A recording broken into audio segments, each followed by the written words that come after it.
Hey, everybody. Welcome to Coastal Connection and Embrace the Power. We're with Dr. Lori Shemek today, and she is a rock star when it comes to health and fitness.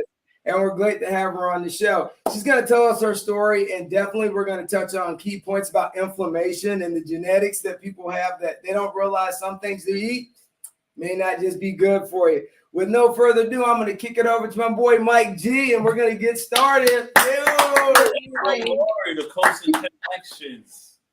Thank you so much. I'm so happy to be here. Really, I've been looking forward to this so much. And congratulations on the new show. Thank you. It's Awesome. been hard work, dedication. But you know what? Look what I got. There it is. Oh, there it is. Oh, I got my t-shirt. Woohoo! Very nice. And that's it. Great show. So happy to be here. Thank you. Thank you for being here, Laura. Please. Thank you. Great to meet you. So nice. Even yes.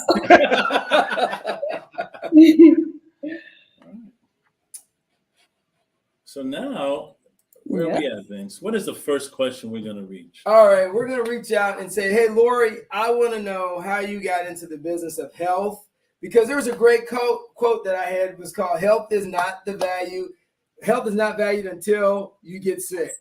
So before we get sick, how do we value health, and how did you, as a pioneer and the things that you do, writing about health and inflammation, how did you get there, Lori? That's a great question, Vince. Because you are absolutely correct. We do not value our health until it's too late, right? And then that's the only thing we care about once we lose it. So my story is started when I was a really a very, very young girl. I was raised with a mother who was ill most of the time. Most of the memories that I have of my sweet mother are of her being ill constantly. She had one health condition after the other. And, she had a lot of choices that she made that were not healthy for her. And so I underscore the word choice because we all are at choice. And sometimes we don't realize that the choices we're making are harmful. So it's really important to be educated, but always know there are other choices you can make. But her situation was very sad. She was almost obese, literally. She smoked a pack and a half of cigarettes a day. Wow. She was under chronic stress daily. You can imagine raising 3 very young children all on your own with no support. Her family was out of state. My father wasn't in the picture. And we had little money too, right? So we were struggling and she was struggling. And one thing led to another and her health began to deteriorate. And it's so interesting because I was very in tune to her health state and the things she was eating. And so I knew intuitively, even as a young girl, that she could make different choices. And I remember walking into her room, seeing her laying there suffering in the dark. And, and it really broke my heart as a young girl. But if I knew what I know now, then things would be different. She would probably still be alive with us today. So as my mother's health deteriorated, things just got worse and worse, and she died sadly at the very young age of 36. Leaving behind 3 young children with literally nowhere to go. And so we scrambled.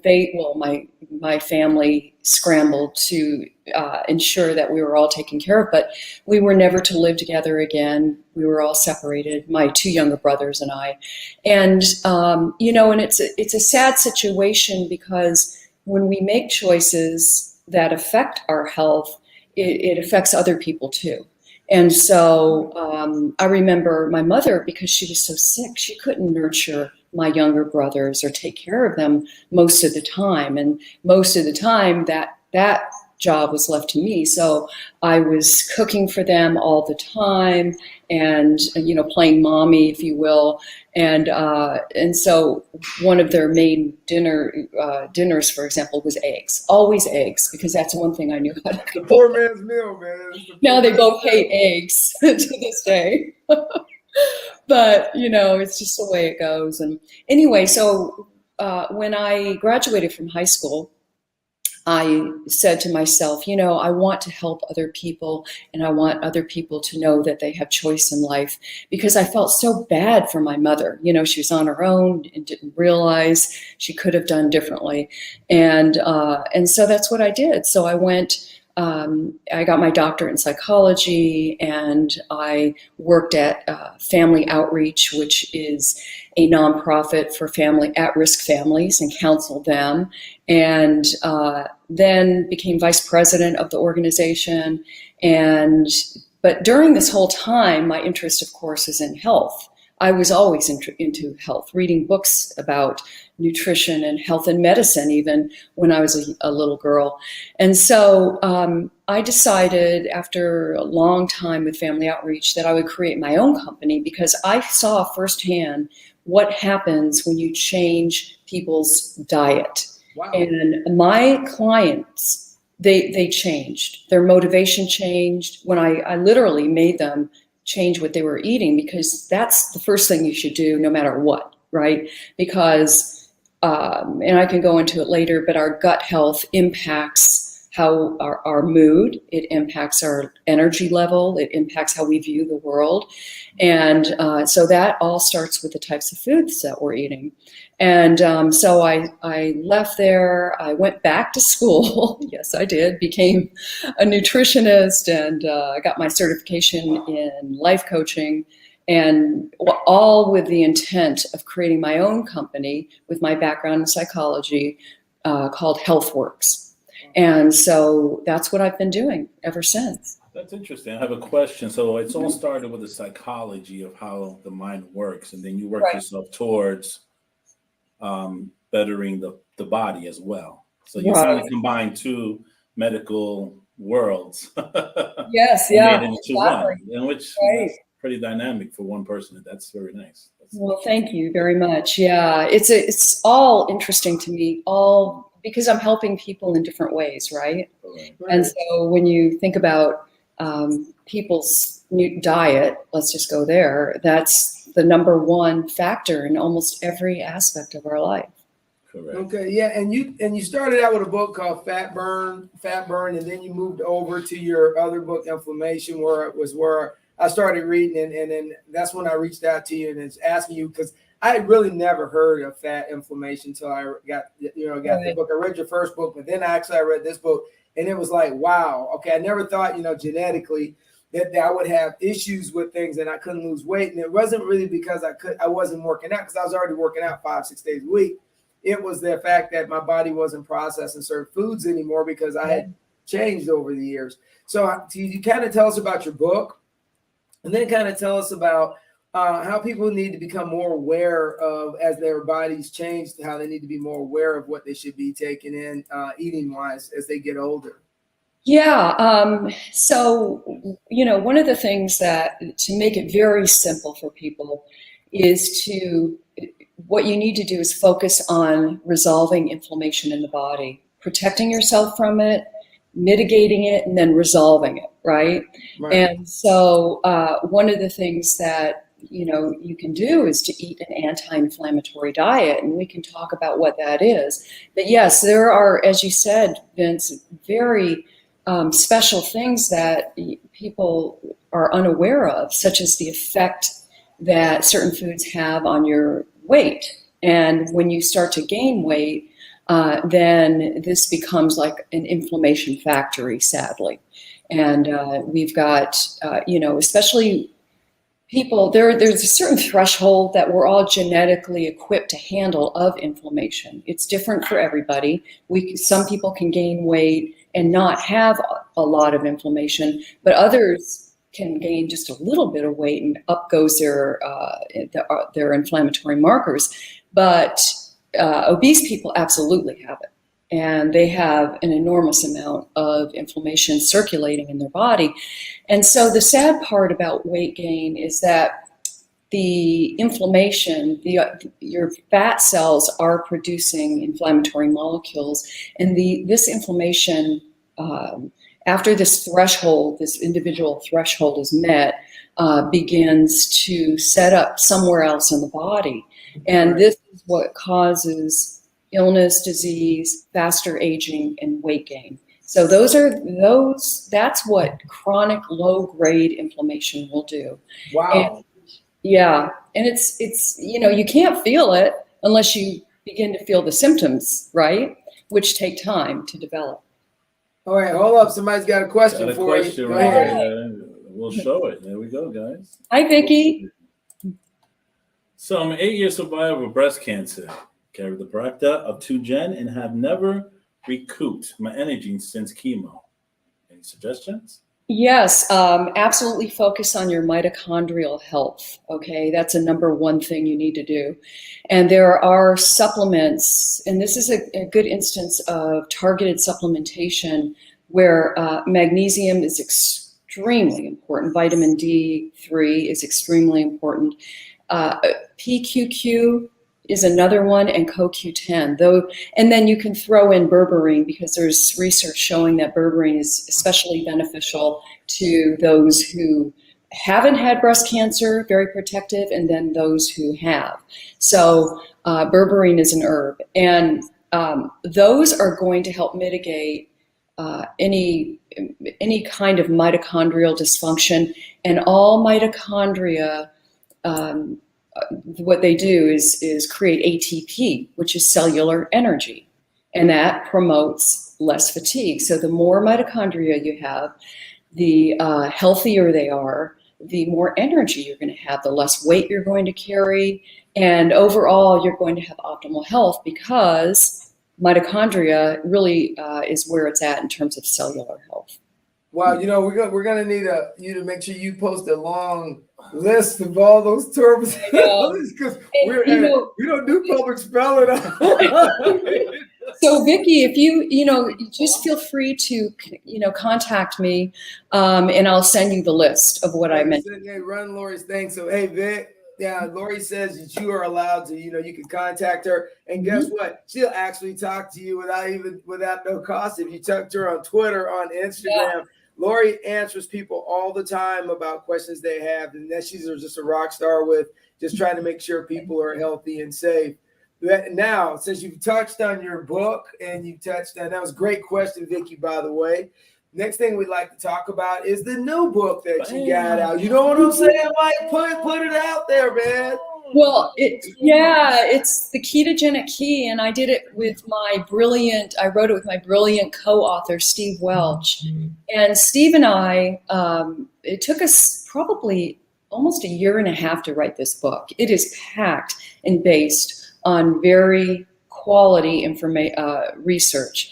And so there's a lot of quality information in there. And so it despite the title, the Ketogenic Key, it should have been named the Ketosis Key, because what the book is about is ketosis in different forms, okay? So ketosis is the process of your liver creating BHB, for example, beta-hydroxybutyrate, that the body uses for energy instead of glucose. And that ketone is very important in terms of optimizing our health, our energy, our brain health, heart health, weight, you name it. If you have a health wish list, getting into ketosis is it, okay? So slow aging, I like. Yes, I like that. Slower aging, you know about that, and longevity, and there are a lot of human studies now coming out about ketosis, and it's incredible. And even the recent studies with supplemental ketones, right? Because a lot of people used to poo-poo it back in the day, and now they're actually very serious about exogenous ketones, which is a supplement.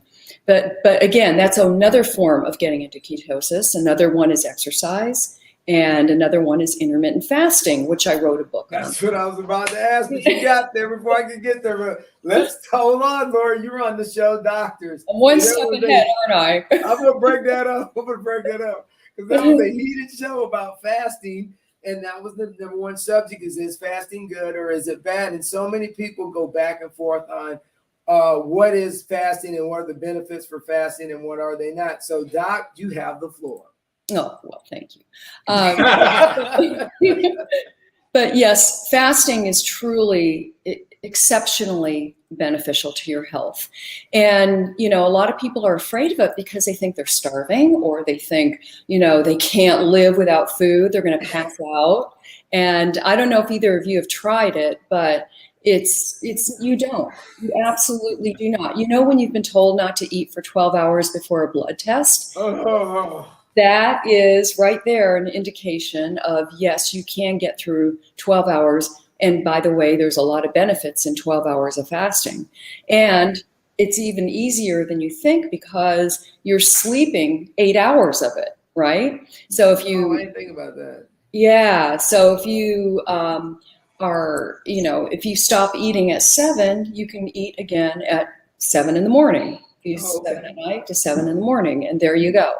And it's, really a beneficial way to live your life. I do fasting every day. I don't do a lot. I don't do an excess amount. I'm a woman, and I recommend that women don't go, more than 18 hours a couple times a week. But 12 hours to 14 hours is very beneficial. So do you say a week, or do you do it? Okay, so do you do it like twice a week, 3 times a week? Yeah, so on the weekends, I'll do 16 to 18 hours. And every day during the week, I'll do 12 hours. And then when you combine that with healthful foods, foods that are nutrient rich, anti-inflammatory, then you are absolutely optimizing tools that are going to promote cellular health. And one of the things that intermittent fasting does is called autophagy. And autophagy is, it's kind of like cleaning up the junk in the cells, right? It's cellular housekeeping. And when you have that going on, you are rocking it, because we don't want a collection of junk in our cells or debris, right? We want fresh cells. And the same thing happens, mitophagy, with mitochondria that I was referring to earlier. We want brand new mitochondria, or at least remodeled mitochondria. And so this promotes more youthful cellular health. And you also, when you're fasting, promote you get rid of the senescent cells, which are sometimes called zombie cells, because these cells are they're dying essentially, but they're still there, and they're sending out a chemical message that there's inflammation going on. Inflammation. Yes. So I was reading some of the subject, and the massage part. Explain that. You said massage should be part of your everyday, or not every day, but have it in your schedule of life. It's not really luxury. It should be. Yeah, it's one of those. Because I feel like I need to. So you're right. Yeah, that's a really good point. Yeah, because massage is one way of reducing inflammation in the body. Even though people think of it as a luxury, it's really it's actually a really great way to resolve that inflammation. And if you do it regularly, protect against further inflammation in the body. Okay, I got one. Cal Myers just hit us up with, what are your thoughts on 1 meal a day, Lori? Oh, I think it's fantastic. I really do. My only issue with it, Kyle, is that I want you to get enough protein in your diet, right? And I want you to have enough muscle mass in your body. So it's sometimes hard for people to get enough muscle, and that's really your longevity organ. So what I recommend to people who do 1 meal a day is to add in some sort of, obviously protein-centric plate, plus some some protein powder, such as whey, for example, and creatine as well. Creatine's fantastic, and creatine it has recently been shown to be an essential nutrient in the body, and especially for those over 40, it helps mitigate the aging process, and it helps promote better brain health too for older people. Okay, so great question. So, all right, there's so much stuff on the market, Lori, and I saw you on the show on Fox Morning Show, right? And they had everything out in front of you, the cereal boxes from the Wheaties to the Cocoa Puffs to just all these different products that are processed. And then you have all these supplements that are all over the market. You know, as a consumer, and you're a health person, but just like a person like myself, if I am trying to optimize, that's the word we're using, right? Optimize my health. How do I get there with so much variety? I actually like the 70s when I only had 3 choices in cereal. And, you know, I only had broccoli and Brussels sprouts, but go ahead. Yeah, so this is, okay, that's called the cereal mindset. So what I'd like to see you do is get rid of having to have cereal, right? So look for things outside of that, because that was, you know, for a lot of people, it's really hard to give up cereal. It really is. I mean, it's easy, it's quick, it's crunchy, it's sweet, or it's just something really, and it is delicious. I agree. But when you understand that it is really spiking that blood sugar for most people, and you really never really know what it's doing to your body until you get a continuous glucose monitor or CGM. That way you can literally see the readout of your blood sugar, because some people don't respond negatively in terms of blood sugar to certain foods, like white rice, for example. They just don't respond, or they can eat a banana and not have that blood sugar spike. But let's say generally, to be safe, think of other things to have for breakfast, for example. Yeah. And it's, you know, you have to go with the mindset too of ensuring that you surround yourself with make healthy choices so that it's easy for you. And if you do go to the grocery store, make sure you do your research about what you think you really need to get. Because I'm telling you, especially now that the holidays are coming up, the stores are packed with already, I saw it this morning, pies, cookies, cakes with, like, you know, fall leaves around them, and the pumpkins, and, you know, and the candies out there. So it's so important. I had to dodge off the sweet potato pie yesterday. I was in there and I was like, oh, about to have the show with Dr. Lori. Put the sweet potato pie back, Vincent. I put it back and I moped on down the aisle and went to the vegetable section and got me some. Oh, you're a good man. I'm impressed. That's very, very impressive. Yeah. So yeah, you know, and it's really just a mindset. And I always, you know, tell people that once you make that decision, follow through with it. Okay, and just say, you know, fill in the blank. What kind of person does this, right? Do I want to be, what kind of person, what kind of contract do I want to make? I don't want to put labels on that situation, but what kind of contract do I want with myself? And, you know, the saying about don't compete with anybody but yourself, this is a good way to look at it. And so when you read books that give you that information, and you listen to people who give you quality information about science-based information about what is important to choose at the grocery store, you know, you can make really much easier decisions, and it's going to benefit you greatly. Hey, Mike, what you got, man? I don't know, man. I like the massage one. The massage.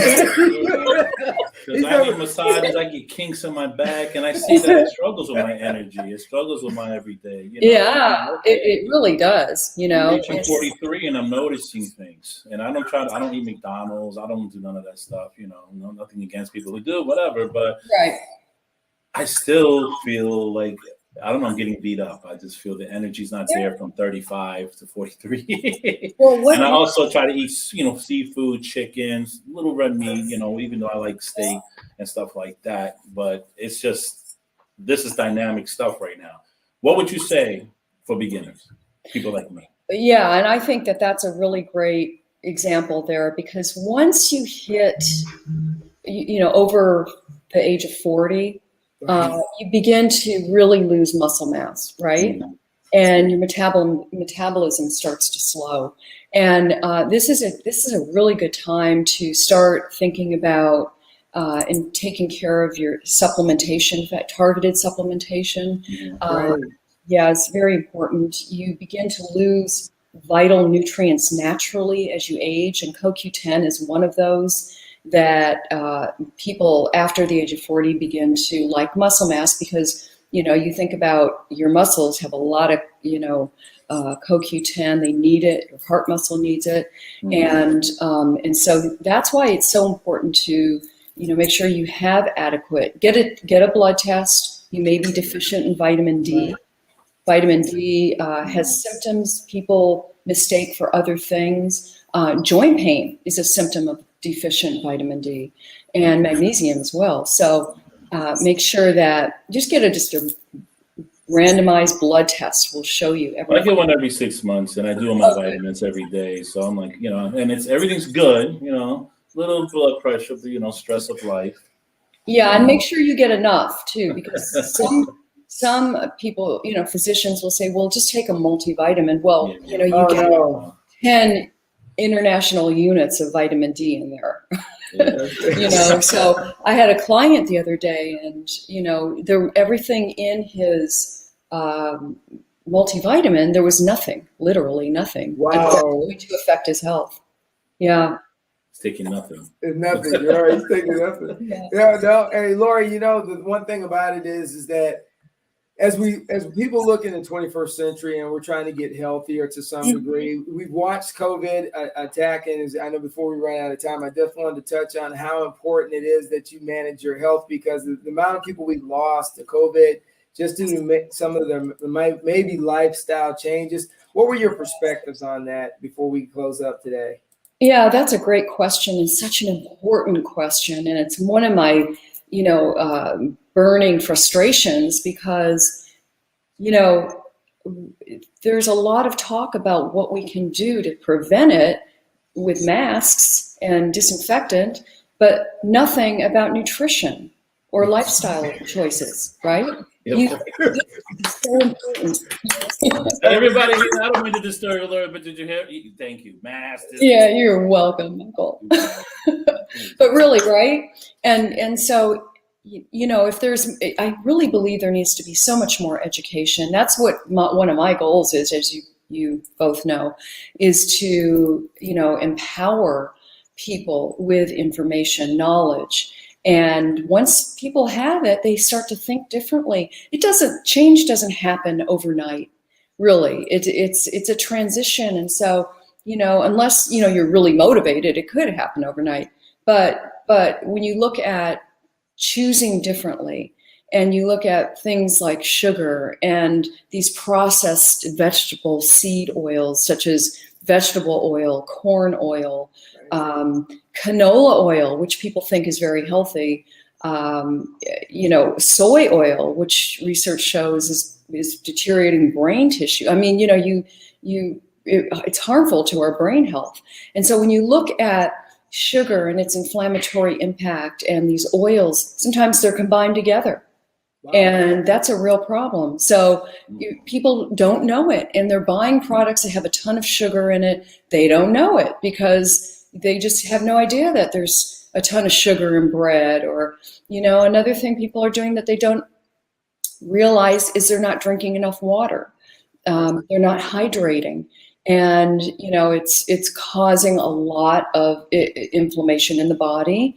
And, it's important to really not wait until you're thirsty to drink water. It's really, your cells need, everything runs on, it's a detoxer, I'm right there with you. Yeah, there you go. Right.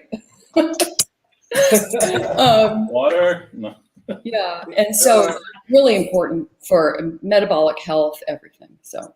All right, so Lori, it has been a rock star blast having you on. Thank you. Coastal Connection. So we just want to say is that since we gave you the cool the Inspire shirt and the mug, is because you were an awesome guest, and we wanted to make sure you had it before you got on. It's athletic, it's breathable, and it's cool. So just wear it. We got Molly's song coming up in a couple weeks as our next guest. But with that being said, as me and Mike always say, Lori, thank you, Mike. You have anything to give Lori to say to her before we roll out? Meeting you. We'll have you again. Maybe talk more in depth and more dynamics, more absolutely. weight loss, how to gain, how to be stronger, how to fight germs, and we'll do it. All right, and as we always say at Coastal Connection, keep it rolling. rolling. I love it. Bye, everybody. Thank you.